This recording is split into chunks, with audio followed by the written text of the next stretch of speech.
Hello friends, welcome to crazy GK trick. तो friends, SSC CGL और CHSL के लिए जो हमारी इंडियन पॉलिटी की एक्सपेक्टेड क्वेश्चन की सीरीज है, उसी को आज हम यहां पर आगे बढ़ाते हुए कुछ और ऐसे क्वेश्चंस पर डिस्कस करने वाले हैं जो कि आने वाली एसएससी की सभी एग्जामों में पूछे जा सकते हैं। तो वीडियो को लास्ट तक देखिएगा। अगर वीडियो पसंद आए तो लाइक और शेयर कर दीजिएगा और चैनल को सब्सक्राइब भी जरूर कर लीजिएगा। आइए शुरू करते हैं और सबसे पहला क्वेश्चन देख लेते हैं। तो देखिए फ्रेंड्स, भारतीय संविधान की छठी अनुसूची के प्रावधान निम्नलिखित में से किस राज्य में लागू होते हैं। यहां पर पूछा गया है कि किस राज्य में लागू होते हैं छठी अनुसूची के प्रावधान। तो आप सभी जानते हैं कि इंडियन कॉन्स्टिट्यूशन का जो 6th शेड्यूल है फ्रेंड्स, वो 4 राज्यों के जनजातीय क्षेत्रों के प्रशासन की बात करता है। वो 4 राज्य कौन कौन से हैं? असम, मेघालय, त्रिपुरा और मिजोरम, है ना। यही हमने कभी प्रीवियस वीडियो में भी पढ़ा था। असम सबसे पहला, मेघालय, त्रिपुरा और मिजोरम, ये 4 राज्य ऐसे हैं जहां के जनजातीय क्षेत्रों के प्रशासन के बारे में प्रावधान भारतीय संविधान की छठी अनुसूची में देखने को मिलता है। अब देखिए किस राज्य का उल्लेख ऑप्शन में किया गया है, तो यह है Tripura. Answer A is correct answer. Tripura राज्य संविधान की छठी अनुसूची में शामिल किया गया है। चारों राज्यों को याद रखिएगा, क्वेश्चन किसी भी राज्य से हमें पूछा जा सकता है। कौन कौन से हैं एक बार फिर देख लेते हैं। असम, मेघालय, त्रिपुरा और मिजोरम। ओके, तो यहां पर त्रिपुरा हमारे लिए हमें ऑप्शन में दिख रहा है जो कि छठी अनुसूची में है, तो आंसर ए यहां पर सही हो जाएगा। इसके बाद देखते हैं नेक्स्ट क्वेश्चन। संविधान की तीसरी अनुसूची में किससे संबंधित शपथ का प्रावधान नहीं देखने को मिलता? तो देखिए, 3rd शेड्यूल इंडियन कॉन्स्टिट्यूशन का जो है वो कॉन्स्टिट्यूशनल पोस्ट पर स्थित लोगों की शपथ के बारे में प्रावधान करता है ना, शपथ की बात करता है। आपको पता है 2रे शेड्यूल में वेतन और भत्तों की बात की गई है और 3रे शेड्यूल में इंडियन कॉन्स्टिट्यूशन में शपथ की बात की गई है। लेकिन यहां पर स्पेशली 3 कॉन्स्टिट्यूशनल पोस्ट की शपथ की बात 3rd शेड्यूल में देखने को नहीं मिलती। एक है भारत के राष्ट्रपति, एक है भारत के उपराष्ट्रपति और तीसरी कॉन्स्टिट्यूशनल पोस्ट है फ्रेंड्स राज्यपाल की। क्योंकि ये तीनों ही पोस्ट से संबंधित जो शपथ है वो हमें इंडिविजुअली आर्टिकल्स में देखने को मिलती है। राष्ट्रपति की शपथ की बात करें तो इंडियन कॉन्स्टिट्यूशन के आर्टिकल 60 में प्रेसिडेंट पद की शपथ की बात की गई है और कहा गया है कि प्रेसिडेंट अपने पद की जो शपथ है वो चीफ जस्टिस ऑफ इंडिया के सामने लेते हैं। उपराष्ट्रपति के पद की शपथ इंडियन कॉन्स्टिट्यूशन के आर्टिकल 69 में दी गई है और ये अपने पद की शपथ प्रेसिडेंट के सामने लेते हैं। इसके बाद राज्यपाल के पद की अगर शपथ की हम बात करें तो ये संविधान के आर्टिकल 59 में उल्लेखित है। राज्यपाल की शपथ संविधान के आर्टिकल 159 में उल्लेखित है, याद रखिएगा, इंपॉर्टेंट है। राज्यपाल अपने पद की जो शपथ है संबंधित राज्य के हाई कोर्ट के मुख्य न्यायाधीश के सामने लेते हैं।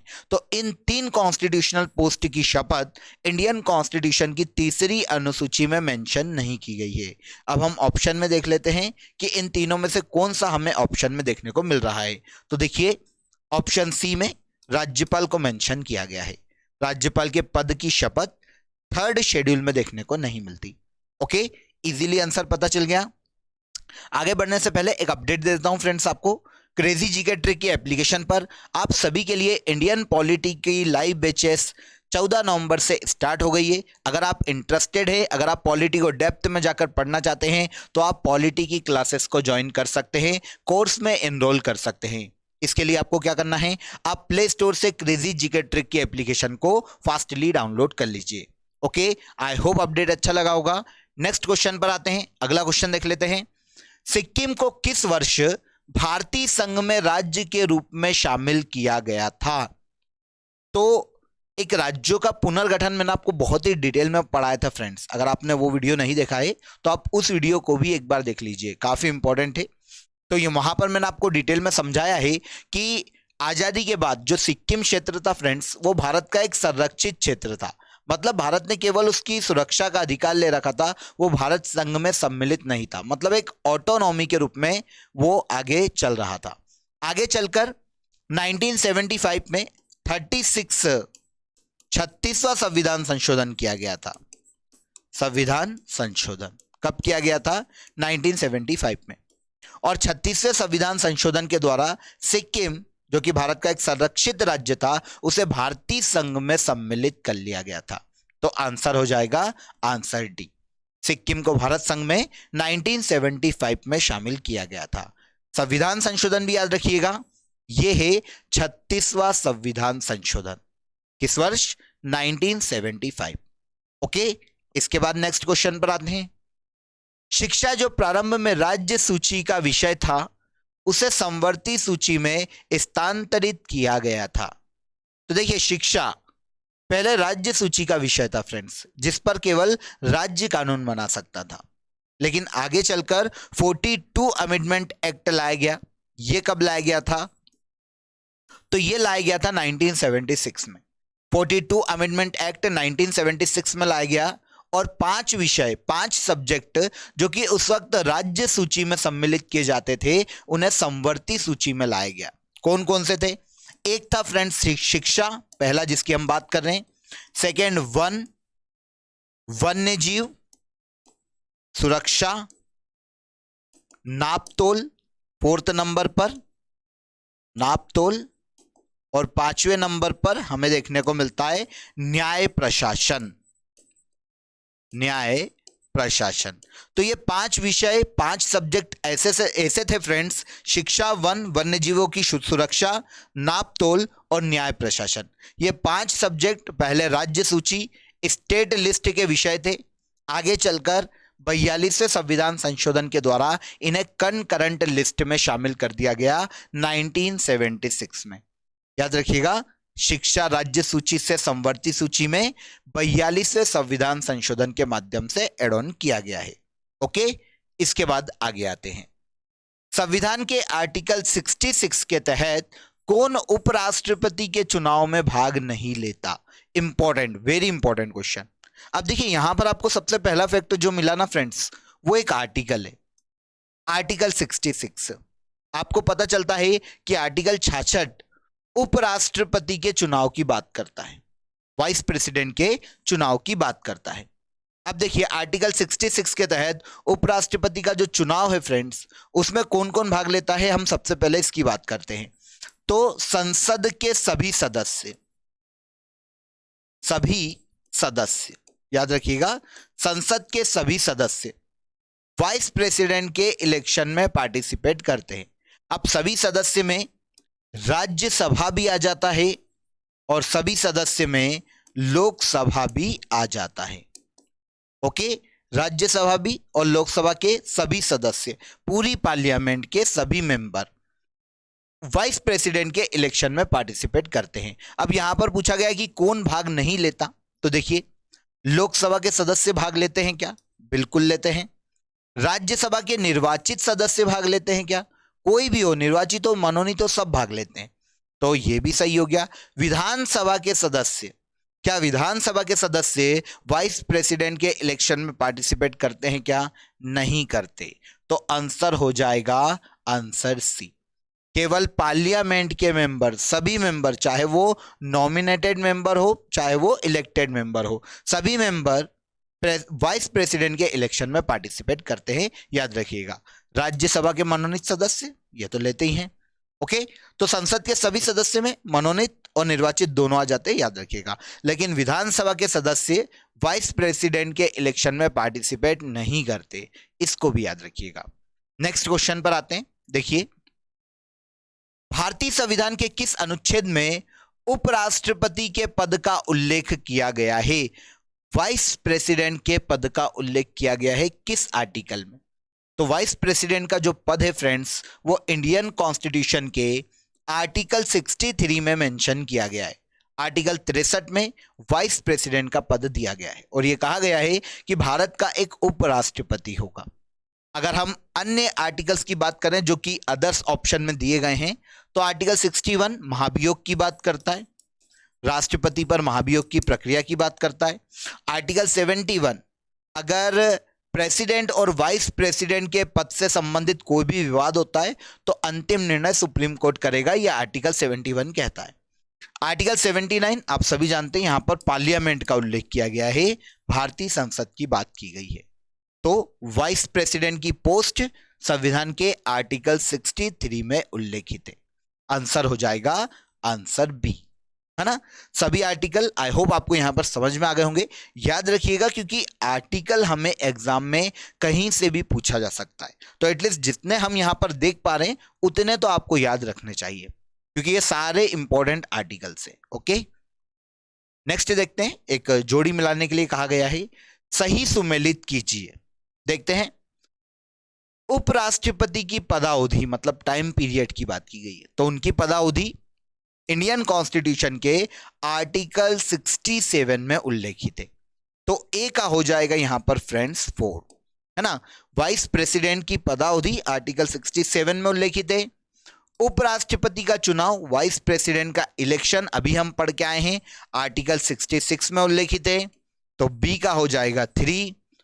वाइस प्रेसिडेंट की शपथ हमने आई थिंक फर्स्ट क्वेश्चन में पढ़ा था, तो वाइस प्रेसिडेंट की जो शपथ है वो आर्टिकल 69 में उल्लेखित है, तो सी का हो जाएगा 2।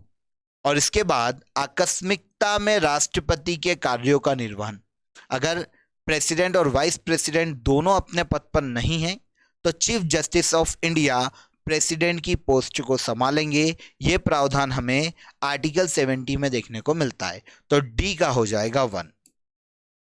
ओके, वाइस प्रेसिडेंट की पदावधि आर्टिकल 67, इलेक्शन आर्टिकल 66, शपथ ओथ आर्टिकल 69 और आकस्मिकताओं में राष्ट्रपति के कार्यों का निर्वहन आर्टिकल 70।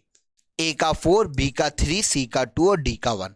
अब ये सीरीज देख लेते हैं हम कहां पर है, तो ए का 4, बी का 3, सी का 2 और डी का 1, तो आंसर हो जाएगा आंसर सी, है ना। तो यहां पर सारे आर्टिकल याद रखिएगा, पिछले क्वेश्चन में भी मैंने आपको बोला है क्योंकि आर्टिकल से काफी क्वेश्चन हमें एग्जाम में देखने को मिलते हैं।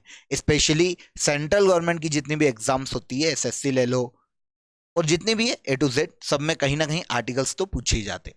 चलिए इसके बाद देखते हैं, संविधान सभा के चुने हुए स्थायी अध्यक्ष कौन थे। तो देखिए, संविधान सभा जो कि कैबिनेट मिशन की सिफारिश पर गठित की गई थी फ्रेंड्स, उसकी पहली बैठक हुई थी 9 दिसंबर 1946 को। यह संविधान सभा की पहली बैठक है। इसके पहले अध्यक्ष बनाए गए थे सच्चिदानंद सिन्हा, ठीक है, सच्चिदानंद सिन्हा 9 दिसंबर 1946 को संविधान सभा के पहले अध्यक्ष हैं, लेकिन ये अस्थायी अध्यक्ष कैसे हैं, अस्थायी, है ना, टेम्पररी प्रेसिडेंट थे। 2 दिन बाद 11 दिसंबर 1946 को दूसरी बैठक में स्थायी अध्यक्ष बनाए जाते हैं राजेंद्र प्रसाद। याद रखिएगा, दोनों क्वेश्चन एग्जाम में काफी आते हैं और डेट भी ये दोनों काफी पूछी जाती। संविधान सभा की पहली बैठक कब हुई थी, 9 दिसंबर 1946। ओके, पहले अध्यक्ष लेकिन अस्थायी कौन बने, सच्चिदानंद सिन्हा। इसके बाद 11 दिसंबर 1946 को संविधान सभा की दूसरी बैठक हुई और यहां पर पहले स्थायी अध्यक्ष चुने गए राजेंद्र प्रसाद। तो स्थायी और अस्थायी दोनों को याद रखिएगा, अस्थायी अध्यक्ष सच्चिदानंद सिन्हा, स्थायी अध्यक्ष राजेंद्र प्रसाद। क्वेश्चन में क्या पूछा गया है, संविधान सभा के पहले चुने हुए स्थायी अध्यक्ष, परमानेंट प्रेसिडेंट कौन थे, स्थायी अध्यक्ष कौन थे, तो ये थे राजेंद्र प्रसाद। आंसर सी यहां पर करेक्ट हो जाएगा, है ना। कंफ्यूज बहुत होते हैं स्टूडेंट इस क्वेश्चन में और एग्जाम में काफी बार पूछा जाता है, तो याद रखिएगा। नेक्स्ट देखते हैं, निम्नलिखित में से कौन एक राज्य के नीति निर्देशक सिद्धांतों का उद्देश्य नहीं है। आइए ऑप्शन देखते हैं। एक कल्याणकारी राज्य की स्थापना करना नीति निर्देशक तत्वों का उद्देश्य, बिल्कुल सही। सामाजिक आर्थिक न्याय को सुनिश्चित करना समाज में, ये भी DPSP directive principles of state policies का उद्देश्य। एक धार्मिक राज्य की स्थापना करना, यह डीपीएसपी का उद्देश्य नहीं है। धार्मिक राज्य की स्थापना करने का कोई प्रावधान नहीं है भारतीय संविधान में। आंसर सी हो जाएगा। इसके अलावा एक धर्मनिरपेक्ष राज्य की स्थापना करना डीपीएसपी का उद्देश्य। तो कौन सा उद्देश्य नहीं है, एक धार्मिक राज्य की स्थापना करना। Answer C is correct answer. इसके बाद आते हैं, हाँ, फिर से एक बार सूची मिला लेते हैं हम। सूची 1 को सूची 2 से सुमेलित कीजिए और नीचे दिए गए कूट से सही उत्तर का चयन कीजिए। देखिए फिर से एक बार आर्टिकल से, है ना, आर्टिकल से काफी क्वेश्चन आते हैं इसलिए। उपाधियों का निषेध, उपाधियों का निषेध, आई थिंक सारे ही ऑप्शन यहाँ पर हमें फंडामेंटल राइट्स के ही दिए हैं। तो देखिए उपाधियों का निषेध इंडियन कॉन्स्टिट्यूशन के आर्टिकल 18 में उल्लेखित है, तो ए का हो जाएगा यहां पर 3। धार्मिक मामलों के प्रबंध की स्वतंत्रता इंडियन कॉन्स्टिट्यूशन के आर्टिकल 26 में उल्लेखित है, बी का हो जाएगा 4। अल्पसंख्यकों की भाषा का संरक्षण इंडियन कॉन्स्टिट्यूशन के आर्टिकल 29 में उल्लेखित है, तो सी का हो जाएगा 1। और शिक्षा का अधिकार जो कि एक मौलिक अधिकार है, 86वें संविधान संशोधन के द्वारा 2002 में जोड़ा गया था संविधान के आर्टिकल 21A में या 21 का में, तो डी का हो जाएगा यहां पर 2। उपाधियों का अंत आर्टिकल 18, धार्मिक मामलों के प्रबंध की स्वतंत्रता आर्टिकल 26, अल्पसंख्यकों की भाषा का संरक्षण आर्टिकल 29 और शिक्षा का अधिकार आर्टिकल 21A। ए का 3, बी का 4, सी का 1 और डी का 2। देखते हैं आइए सीरीज कहां पर है। ए का 3 हो जाएगा, ए का 3 यहां दिया है, यहां दिया है, बी का 4, तो ये ऑप्शन हमारा डी बिल्कुल सही हो जाएगा। ए का 3, बी का 4, सी का 1 और डी का 2। ओके, आगे चलते हैं। भारतीय संविधान के निम्नलिखित में से किस एक संशोधन द्वारा राष्ट्रपति को कोई भी मामला मंत्रिपरिषद द्वारा पुनर्विचार किए जाने के लिए वापस भेजने का अधिकार दिया गया है? तो कोई भी प्रस्ताव या कोई भी मामला प्रेसिडेंट जो है वो मंत्रिपरिषद को एक बार पुनर्विचार के लिए भेज सकते हैं। यह प्रावधान 44वें संविधान संशोधन के द्वारा 1978 में इंडियन कॉन्स्टिट्यूशन में जोड़ा गया था। लेकिन अगर मंत्रिपरिषद उस प्रस्ताव को वापस प्रेसिडेंट को भेजती है तो प्रेसिडेंट को उस प्रस्ताव पर दूसरी बार साइन करने पड़ेंगे। लेकिन एक बार पुनर्विचार के लिए प्रेसिडेंट किसी भी मामले को मंत्रिपरिषद को या संसद को भेज सकते हैं। किस संविधान संशोधन में प्रावधान किया गया था? 44 अमेंडमेंट एक्ट कब लाया गया था? 1978 में। इजी, अमेंडमेंट भी याद रखिएगा। इसके बाद देखते हैं, कथन दिए गए हैं 2 और हमें बताना है कि कौन सा सही है। देखिए, भारत संघ में मंत्रिपरिषद संयुक्त रूप से लोकसभा और राज्यसभा दोनों के प्रति उत्तरदायी होती है। तो इंडियन कॉन्स्टिट्यूशन का ये आर्टिकल 75 है जो कि मंत्रिपरिषद के बारे में अन्य उपबंध करता है और यह बताता है कि मंत्रिपरिषद सामूहिक रूप से या संयुक्त रूप से लोकसभा के प्रति उत्तरदायी है, केवल लोकसभा के प्रति। तो यहां पर लोकसभा और राज्यसभा दोनों की बात की गई है, तो यह हो जाता है गलत। सेकंड देखते हैं, लोकसभा और राज्यसभा दोनों के सदस्य संघीय सरकार में मंत्री बनने के लिए पात्रता रखते हैं, तो यह बिल्कुल सही है। मंत्रिपरिषद में लोकसभा मेंबर भी हो सकते हैं और राज्यसभा के मेंबर भी हो सकते हैं, तो ए यहां पर गलत है, आर बिल्कुल सही है। तो ए गलत किंतु आर सही है। आंसर हो जाएगा आंसर डी, ए गलत और आर सही है। ओके, नेक्स्ट देखिए, लास्ट क्वेश्चन है हमारा आज का। 1935 का गवर्नमेंट ऑफ इंडिया एक्ट क्यों महत्वपूर्ण है? तो 1935 का भारत शासन अधिनियम इसलिए महत्वपूर्ण है फ्रेंड्स क्योंकि भारतीय संविधान के अधिकतर प्रावधानों को 1935 के भारत शासन अधिनियम से ही लिया गया है। अधिकतर प्रावधान 1935 के एक्ट से ही लिए गए, मतलब यह भारतीय संविधान का प्रमुख स्रोत है। अन्य देशों के कॉन्स्टिट्यूशन से भी थोड़ी थोड़ी चीजें ली गई है, लेकिन अधिकतर चीजों को 1935 के एक्ट के द्वारा ही भारतीय संविधान में लिया गया है। तो आंसर हो जाएगा आंसर ए, यह भारतीय संविधान का एक प्रमुख स्रोत है। ओके, आई होप सभी क्वेश्चन समझ में आ गए होंगे। इजी क्वेश्चन थे लेकिन थोड़े से माइंड खपाने वाले क्वेश्चन थे क्योंकि ऐसे ही क्वेश्चन एग्जाम में ज्यादा पूछे जाते, और साथ ही साथ आर्टिकल्स और संविधान संशोधन जितने भी हुए हैं उनसे रिलेटेड क्वेश्चन को भी पढ़ के जाइएगा। ऐसे क्वेश्चन हमें सेंट्रल के एग्जाम में अधिकतर देखने को मिले हैं। आई होप वीडियो अच्छा लगा होगा। अगर वीडियो पसंद आया हो तो वीडियो को लाइक और शेयर कर दीजिएगा, चैनल को सब्सक्राइब कर लीजिएगा। फिर मुलाकात होगी नेक्स्ट वीडियो में, तब तक अपना ख्याल रखिए। जय हिंद, जय भारत।